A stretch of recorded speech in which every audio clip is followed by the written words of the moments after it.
Шекспировски кажано, нешто е труло во државата Македонија. За неполна деценија во масовни несреќи загинаа над 155 луѓе. Последната во Кочани, кога во пожар во дискотека животите ги изгубија 59 млади. Заедничко за сите овие несреќи е немањето одговорност. Или со години се влечат во судските лавиринти, или на крај одговараат најситните риби. Секогаш некој познава некого за автобусот да помине технички преглед, да го пушти преку граница без лиценца, да го пушти објектот во употреба, да потпише лиценца без исполнети услови. Многумина знаеле или требало да знаат за пропустите, но ја вртеле главата настрана. На крај обвинителот ќе констатира дека системот е еродиран. Полн автобус патници на 23 ноември 2021 година се враќаше од туристичко патување во Турција.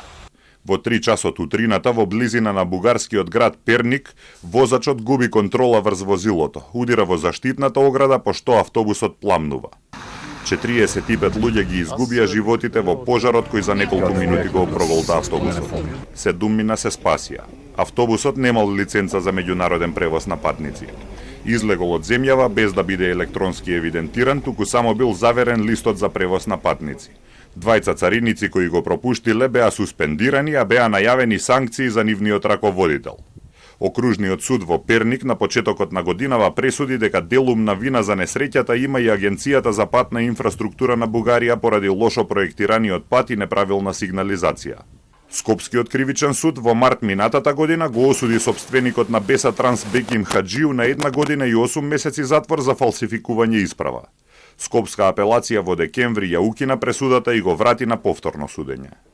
Автобус на Дурмотурс со 51 патник на релација Скопје-Гостивар излета од патот кај скопското село Ласкарци околу 17 часот на 13 февруари 2019.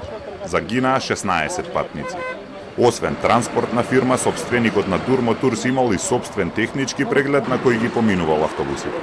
Истрагата покажа дека возачот возел пребрзо, кочниците не биле како што треба, а автобусот не бил соодветно прегледан. 5 години по несреќата, на почетокот на минатата година, Кривичниот суд во Скопје осуди 6 виновници на вкупна казна од 39 години затвор. Возачот доби 14 години, шефот на возниот парк во Дурмотурс доби 6 години, а тројца од вработените во техничкиот преглед на фирмата добија по 5 години. Сопственикот на фирмата доби 4 години затвор. И обвинетите и обвинителството се жалеа на пресудата. Се уште нема пресуда од апелација. Додека државниот врв го прославуваше денот на независноста во корона услови на 8 септември 2021 се запали и за неколку минути изгоре модуларната болница во Тетово. Изгореа 14 пациенти кои се лекувале во болницата. Пожарот настанал од краток спој на кабелот на дефибрилаторот. Болницата немала противпожарна опрема, а вештаци на судењето наведуваа дека имало проблеми со изведувањето на инсталацијата. Се работи за монтажен објект за кој немало градежна дозвола, туку само дозвола за поставување. Беа обвинети двајцата директори на болницата и еден доктор. 2 години по несреќата директорите добија условни казни, а докторот беше ослободен. Во мај минатата година гостиварска апелација ги укина пресудите против директорите и го врати предметот на повторно судење.